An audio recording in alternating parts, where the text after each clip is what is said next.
Well, we kind of started in 2004, so we were 29. 29. Yeah. But it was actually, we were working for our professors in different offices, the four partners, all different offices. And then in weekends and afternoons we were doing open competitions. And then in actually 2005, February the 2nd, we got a phone call from Norway that we had won this theatre and concert hall Kilden project. And that's when we actually started a real company. And then it was such a big project because it's 25,000 square meters, so we had to hire some people, and immediately we had an office of about 8 people straight away. And then of course this project took almost 10 years, actually 8 years of work, almost 100,000 hours. So it was a very good start.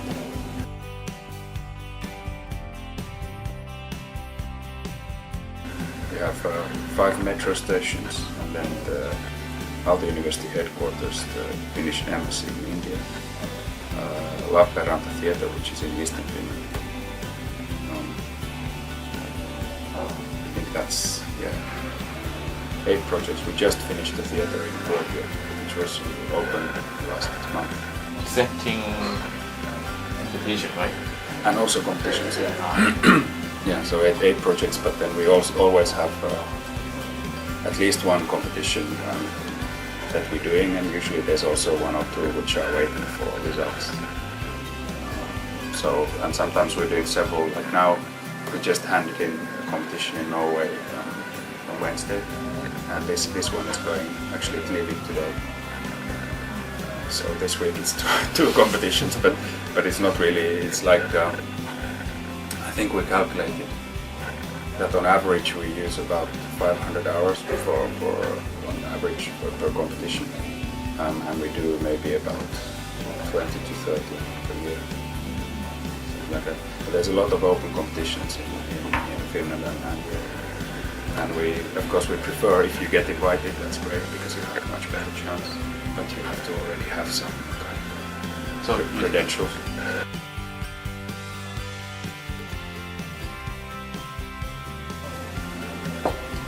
In a way, I think quite many architects like to think that they can kind of reinvent themselves for every project. You know, that they want to think that it would be a nice thing if you could completely kind of design something completely new for every situation because it's always, of course, very different. You have different clients, you have a different location, and you have different programs, different users. It's always very, very different. So I think the kind of ultimate situation would be to be able to create even the shapes and forms and colors, if you like, from kind of every situation separately. But then, of course, you're human, and you have things that you like and things that you don't like, and in that sense, I think kind of now looking back at what we've been designing, I guess. You have sort of curved shapes and these kind of soft materials like wood, so I guess that could be some kind of a recognition. I mean, if you compare the Norwegian project Kilden to the library project, there are a lot of similarities. Of course, we've done other very different projects as well. The metro stations. You're not even allowed to use wood because it's too combustible and burns too easily. So you have to have a very, not that we necessarily want to, but those are very, very technical projects. It's a very big project, but it's all underground and in shafts and hidden. You can't see most of the project. You can only see a corridor and a platform and maybe some kind of entrance building. So the situation is very different. The entrance building should fit into the surroundings, and the stations should somehow fit into the trains, and understanding the location. That when you're down there, you should somehow be able to understand connection to what's above ground and where you are. And that can be done maybe with only materials.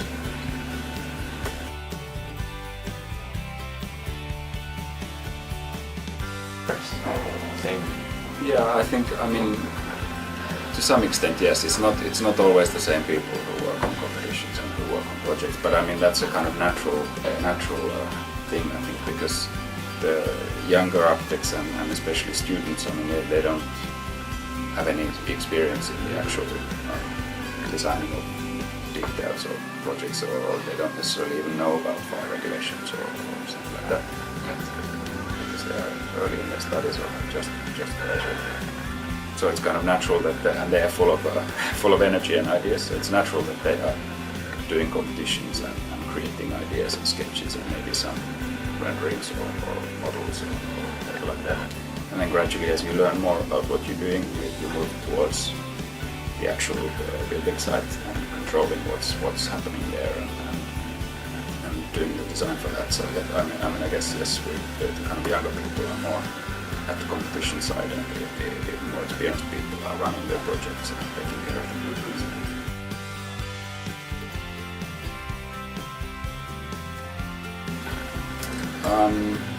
Not really a standard. I mean, of course, in the office we do, but not in Finland generally. Yeah. But in the office, it's just, I guess, experience. But it's kind of open. I mean, when we started, we called our professors and different people and asked them like, what do you charge for this kind of project? And they were very open. They told us, and we were like, okay, we'll do that. And of course, it varies. In some projects, there's so many hours that you can do 1 hour for a little bit cheaper. And in some projects, if it's only a few hours, you have to get a bit more per hour, depending on the situation. So it's not always the same.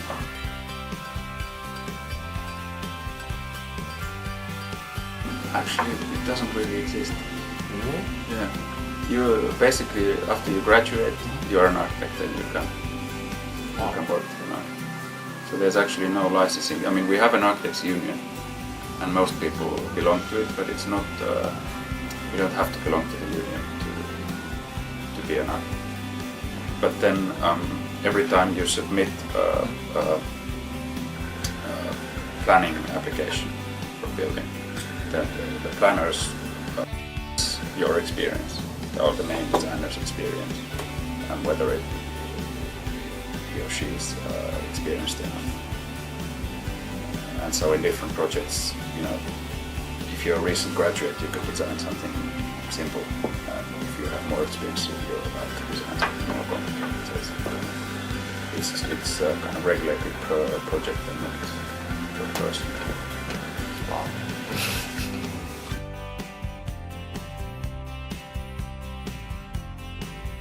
Yeah, the kind of main period was 8 years, but then we did the competition before and then did some extension, a small extension later. So altogether, it's because we had I mean we had estimated that we will design it for 65,000 hours. That was the original contract, but we got paid by Norwegian standards, like I was saying earlier, and we were paying our salaries by Finnish standards, so there was already a good profit margin, better than normal in these hours. And then there was a lot of changes, which means extra hours. You know, when a client wants something done again, of course you charge again. And so, we made a good profit. I think that year, a third of our turnover was profit. So it was really those years.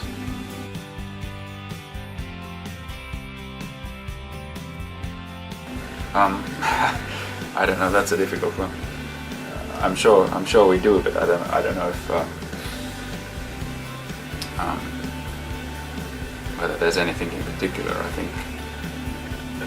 mean, I guess we have a lot of kind of natural shapes and forms in many of our projects. So maybe we've been looking at nature in some way, but not. It's not kind of literal in the sense that we'd look at a stone and make a stone-shaped project. It's not like that. It's just something human, I guess. But we always, of course, want to have as strong a project as possible, something that will help with making all the decisions in the building also in the future, like for, you know, when you have a big complicated building and you have a lot of spaces, you kind of need to have some kind of a strong idea about why you're choosing colors and materials in different parts of the building, and that should be somehow linked to the general idea of the building. If I give a brief example about the Kilden, the Norwegian project, like there, it's a harbor area, which is very kind of rough. It's right next to the sea and the fjord with very strong weather. And it's basically just a big asphalt harbor. And the building, we wanted it to I mean, it's a theater and concert hall, but instead of, you know, we wanted people to understand that it's a theater and concert hall and a little bit about what's inside. And so we wanted to show the halls. We wanted people to somehow understand that there are many halls. And it's a cultural building, but we didn't really want to use, like, for instance, the theater tower as the symbol for the building. Often in theaters you see there's, you know, some kind of theater and then there's the box on top, so that people understand, okay, now this is a theater because there's this box. But the box, I mean, that's kind of, that shows the theater technology and the kind of factory-ness, and we didn't really want it to, you know, look like a factory. We wanted to show the halls and the people and the kind of more the event. And so we decided to show the kind of auditorium shapes with these curves that you can see that there are many auditoriums behind the wall. And then, because of this rough environment, we wanted all the materials on the outside to be kind of understandable, natural materials. So the wall became oak. And this in Kristiansand, the whole city was originally founded for the export of oak in the 17th century. So it's local oak. It's also this soft, you know, people see different things in it. We didn't really we've never, you know, we didn't have an idea about what it should look like, but different people see different things. Many people see a curtain, like a theater curtain, or they see the fjords, the Norwegian mountains, or the sea, or all kinds of things. But anyway, it's a very strong surface and a shape, and it's kind of the face for the building. Everybody will recognize this shape.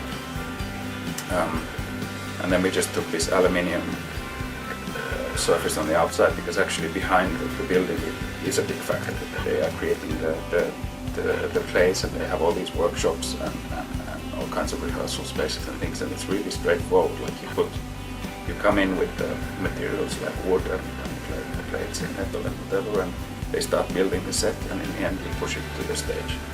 And so we felt that it should look like a factory in the back, and like something more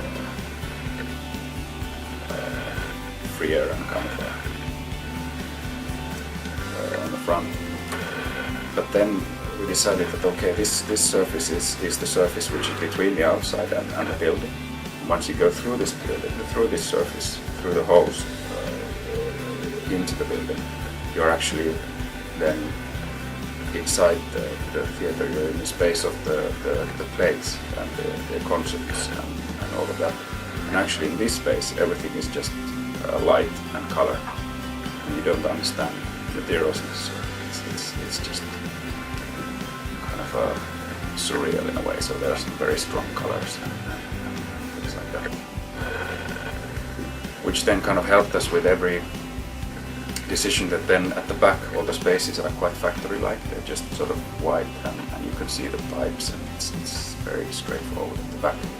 And then on the front it's all very kind of real materials, the stone and the wood and the aluminium. And then in between these you have this kind of surrealistic place. So kind of, you know, there's this one idea of a big surface which then helps in every single position when you're choosing like a tap, the backspace. Now you know if it's in the back, it's a big white. If it's somewhere in the middle, you will have some kind of color thing or something, and if it's in the front, it will be a very material. And it kind of helps you all the way.